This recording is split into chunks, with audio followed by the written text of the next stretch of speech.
Thank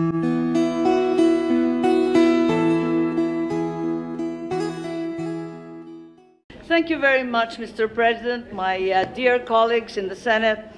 For only the second time in my entire 6 years in this chamber, I am compelled to rise on a matter of personal and collective privilege today to express my grave disappointment over the process by which this body ratified the 2025 Bicameral Conference Committee report, and my utter and complete dismay over what the Congress has submitted as the budget of the Republic for the year 2025. Paumpisa ngayon ang piyesta ng pelikula, ang Metro Manila Film Festival. Ngunit ang umaalingaw-ngaw sa aking isipan ay ang dating sigaw, walang himala? Wala nga bang himala sa nakalipas na Bicam? 10 ng sambayanan, pakiwari ko na may himalang naganap. Nalabag sa patakaran natin dito sa Kongreso. Himalang lihim na ginawang pulubi ang Pilipinong animoy nanlilimos at naghihirap sa harap ng mga ganid at makapangyarihan. Maging ang ating Pangulo, aking kapatid, ay nagduda na at nagpapasalamat ako na kaninang umaga ipinagpaliban muna ng palasyo ang pagpirma ng 2025 budget sa Biyernes, ika-20 ng Disyembre. Sila rin kaya, tulad ko, ay nagtatanong, wala bang himala? Mabalangkasing ko ang mga pangyayari. 22 July 2024, the President submitted the proposed national budget to Congress, the NEP. August 15, 2024, the Senate began conducting budget hearings at the subcommittee level. As the Vice Chairman of the subcommittee charged with the budget of the DSWD, I conducted 2 hearings on the DSWD budget on 16 September 2024 and 14 October 2024. Fraught by my experience last year when a certain ACAP was inserted into the DSWD budget and 12 billion was added to the COMELEC budget to allow the conduct of a plebiscite on a people's initiative, yung malaking panlilin lang sa sambayanan na pirma na sa panahon din ng Kapaskuhan, pilit na isinagawa ng iilan like a thief in the night, ika nga. Lumiham pa ako sa aking Pangulo ng Senado sa pamamagitan ng ating Finance Chairperson, Senator Grace Poe, na natanggap ng kanilang mga opisina noong ika-5 ng Nobyembre 2024. Nakiusap ako sa kanilang gawing klaro ang bicameral conference at magkaroon ng diskusyon kasama ang mga miyembro ng Kongreso bago magsimula ang formal na pagpupulong sa Bicam. Dapat konsultahin muna mga Vice Chair ng Committee on Finance tungkol sa inimumungkahing pagbabago sa budget ng mga ahensyang nasa ilalim nila. Pati na rin ang mga malaking pagbabago sa GAB ay dapat pinag-uusapan ng mga miyembro bago ipasa. Na walang lihim, walang gulatan, higit sa lahat, walang himala. Sa hindi maalamang dahilan, wala akong natanggap na kahit anong tugon. Hindi pinakinggan ang aking pakiusap. A caucus among the senators was held on the 26th of November 2024. This would have been a good time to discuss the concerns that I and many of my colleagues had on the transparency of the Bicam process. To my disappointment, the budget was not even raised in the caucus. On November 28, 2028, the first bicameral conference meeting was finally conducted. Senator Bato de la Rosa manifested that before the members of the Bicam be asked to sign the Bicam report, they must first be given enough time to read it over and over again and check everything para hindi naman tayo magmukhang tanga after signing. Senator Grace Poe acceded to his request. Notwithstanding the request of Senator Bato and the agreement thereto of Senator Poe, no Bicam report was given to me and many, if not most of my colleagues before the date designated for the signing of the Bicam report. Dumating ang ika-11 ng Disyembre, ang petsa ng pangalawa at huling Bicam meeting. Uulitin ko po, ang ikalawa at huling meeting nitong Bicam na ito. Minabuti kong hanapin ang mga papeles at dokumento bago sana magsalita at magbigay ng anuman reaksyon. Ngunit sa kasamaang palad, hanggang ngayon lahat kami ay nangangapa sa dilim. Walang mga detalye o paliwanag, ni walang konkretong numero. Ang tanging hawak ko ay ilang datos ng DSWD na tila nilapastangan, sabay ang PhilHealth, sabay na rin ang DepEd. Kaya't sa kabila ng pagnanais kong makisama, hindi ako pumipirma sa kahit anong papel hinggil sa BICAM report na yan. At nagsusulong magbawas ng pera sa mga lehitimong proyekto para lamang ipasok ang akap, lakihan ng labis-labis ang MAIP, at pagpiestahan ang DPWH, paano naman ako pipirma sa blankot kulang-kulang na papel? The majority of the Senate contingent signed the signature page of the BICAM report. However, several of the senators soon refused to sign the rest of the report when they saw the drastic and inexplicable changes reflected therein. It was only at 6:14 p.m., much later that day, that my office finally received through an email, apparently a signed copy of the BICAM report. At approximately 8:20 p.m., members of the Senate purportedly ratified the BICAM report viva voce of the 2025 General Appropriations Bill. Uulitin ko po, purportedly ratified. Malaking himala. Sabi nga nung dekada 70, ayos na ang buto-buto. Nakakalungkot ang nangyayaring ito. And we should all be disheartened by the manner our BICAM was conducted, by the means the BICAM report was ratified. It is, after all, a very important, perhaps the single most important piece of legislation we pass each year. Isang yumaong miyembro ng Senado ang nirerespeto ng lahat na si Senator Dominador Aytona, anak ng Bicol, once defined the national budget, the General Appropriations Act, as the economic program of government designed for the people's benefit in numbers and figures rather than words and letters. This week, the greatest power of the legislature, the power of the purse, has been trivialized and wantonly squandered. Ito ba talaga ang BICAM report? Ang programa ng gobyerno para sa sambayang Pilipino na hirap na sa buhay? O para sa kapakanan ng iilan lamang? I also attempted to obtain a CCTV footage of the reported ratification of the 2025 BICAM report.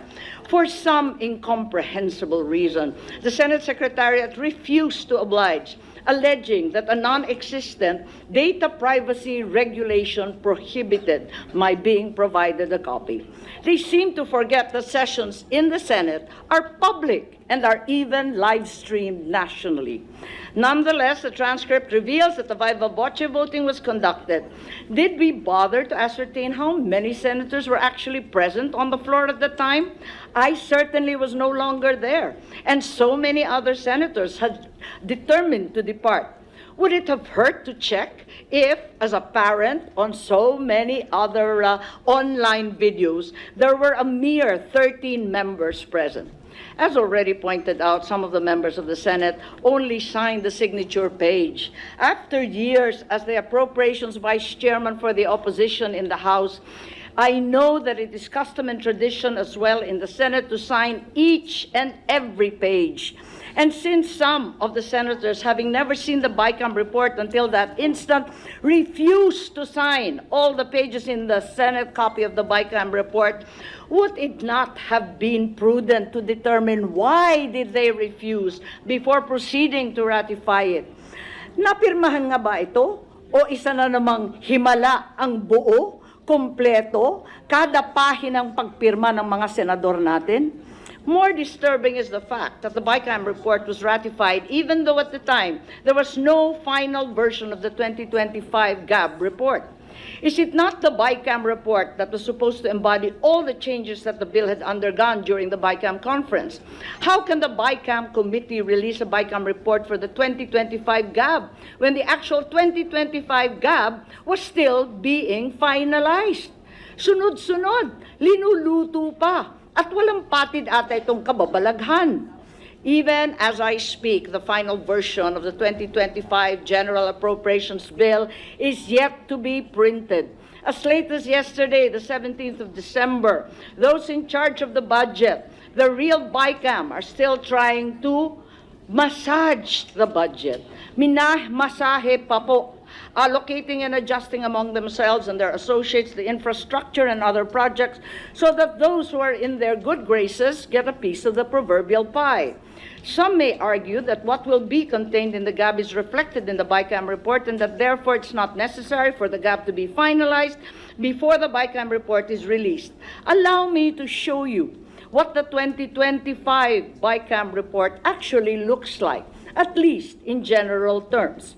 As an example, the DPWH budget has now bloated to a 1.113 trillion. The BICAM report shows that a total of 350,483 was added, while 61.834 was deducted, resulting in a net increase of 288.65 from the BICAM bill. In the summary report, there is a mere single line as an explanation for this massive increase, simply stating various infrastructure projects. This runs counter to our rules. You and I know that under Rule 12, Section 35 of the Rules of the Senate, the committee report must contain a detailed and sufficiently explicit statement of the changes or amendments to the subject measure. The same section also provides there must be a comparative presentation of the conflicting House and Senate provisions and a reconciled version thereof, along with explanatory statement of the BICAM. Instead of that detailed explanation and comparative presentation demanded by our rules, we only got various infrastructure projects. VIPs pala. VIPs meaning very important persons. Sino-sino kaya sila? Gaya na sambit ko, hinihimay pa ang himala. Pero para sa ilang mga VIPs. Real talk, can anyone in this chamber, this august chamber, ascertain what are these infrastructure projects by just looking at the BICAM report? Can any of us determine what is included and comprising the additional 350 additional funding to DPWH, as well as the projects and programs defunded as part of the 61.834 reduction? I plowed through that BICAM report, which I did not sign, hoping against all odds that there was a better explanation somewhere.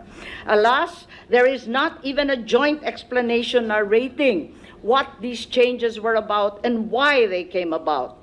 The explanation, therefore, of the 288.65 billion increase in DPWH is once again various infrastructure projects, ang mahiwagang VIP. Ang hinihimala pa nga, very important persons, very important party lists kaya? When we were asked to sign the BICAM report, did any one of us have any idea what specific projects were being funded?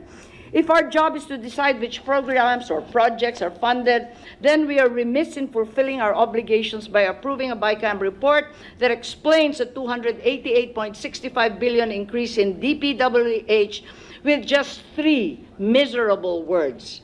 Habang masusing sinusuri ng ating mga kababayan ang bawat detalye ng kanilang resibo sa grocery, ang bill sa kuryente para tiyakin tama ang bawat sentimo kanilang binabayaran. Tayo naman dito sa Senado ay tila kontento ng pumayag sa 288 bilyong dagdag gamit lang ang 3 matalinhagang salita, VIP, various infrastructure projects. Sa totoo lang, ginagawa pa ba natin ang ating trabaho? Worse, the committee allotted a smaller budget to education than it did to DPWH, contrary to the clear command of Article 14, Section 5, Paragraph 5 of the Constitution, which requires that the state shall at all times assign the highest budgetary priority to education. Far from addressing the learning crisis and the decreasing digital divide, the BICAM cut 11 billion from the budget of DepEd, including 10 billion from the proposed computerization program. Sinabi ng Pangulo nung Lunes sa isang interview na ibabalik niya ang budget para sa computerization. Pero base sa BICAM report, ang suma total para sa edukasyon ay 925 billion lamang at ito na ang kinukumpunin ng DepEd, ng SUKS, ng CHED at ng TESDA, 12 billion pa sa iba't ibang mga educational institutions. In contrast to that budget of 925, DPWH has a budget of 1.113 trillion, which is 188 billion more than the entire budget allocation for education. I need not explain further what a travesty this makes of our Constitution. Kahiya-hiya tayo. Habang ang buong mundo ay pasulong ng modernisasyon at komputerisasyon, gusto ba natin lumakad ng paurong? Pabalik sa panahon ng typewriter, sa abacus? Tanggap na ba natin ang matinding krisis sa edukasyon? Tigilan na ang turuan at pagsisisi. Higit sa lahat, sundan naman natin ang utos ng ating konstitusyon. Huwag natin tipirin at talikuran ang ating mga anak na waring pinagbili na lamang natin para sa marurupok na dike at kanal, iilang plastic road barrier at street light, at syempre, ang walang katapusang dredging. I come to DSWD, the agency whose budget I heard, sponsored, and defended before the Senate plenary, never once hearing any mention of the controverted ACAP. Under the 2025 NEP, or the President's budget, the proposed budget was 229.787 billion. Neither did the GAB from Congress make any mention of ACAP. After the hearings, the Senate proposed a DSWD budget already increasing by 233.860 billion, retaining the amendment for 3.4 billion sustainable livelihood, QRF 500, and ACAP again was nowhere to be found in the Senate's version. Suddenly, to our shock and dismay, in the BICAM report, ACAP was resurrected with a total of 26.159 billion. There are even reports, which I neither can confirm or deny, that 21 billion will be allocated to members of the House of Representatives, 5 billion will be for senators. Each member who is given such an allocation may then dictate who the beneficiaries of their allocated portions will be and when the money will be distributed, contrary to the principle of the separation of powers and the ruling of the Supreme Court in Belgica versus Ochoa. But muli, ayan ba ang himala? 26 billion na panakip-butas, 26 billion na dapat sana ay lunas, sa halip ay inutas-utas. Ayun pala, ang pondo naman pala sa 4Ps, tinapyasan ng 50 billion. Pinangangambahan mahigit 4.4 million na pamilya na tinaguri ang poorest of the poor ang hindi makakatanggap ng anumang tulong, anumang benepisyo para sa kanilang pamasahe, pagkain, edukasyon, gamot at iba pa. Bukod dito, tinapyasan din ng mahigit kalahating bilyon ang sustainable livelihood exit strategy nitong mga 4Ps. At tinanggal din ang 2.7 billion cash for work para sa PWD, graduating students, at 3.3 billion sa ating mga magsasaka at mangingisda. Ang suma total na kinaltas sa pinakamahihirap ng ating lipunan ay 94 billion lamang. Universal healthcare was supposed to be prioritized.